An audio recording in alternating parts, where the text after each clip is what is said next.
إن الذين آمنوا وعملوا الصالحات لهم جنات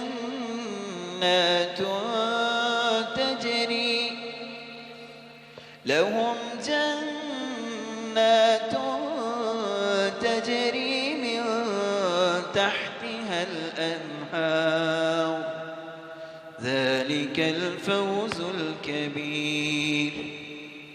إن بطش ربك لشديد إنه هو يبدئ ويعيد وهو الغفور الودود ذو العرش المجيد فعال لما يريد.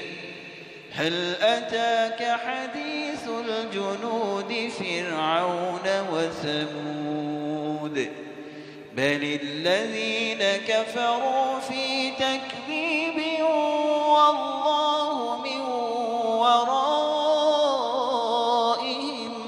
محيط بل هو قرآن مجيد في لوح محفوظ.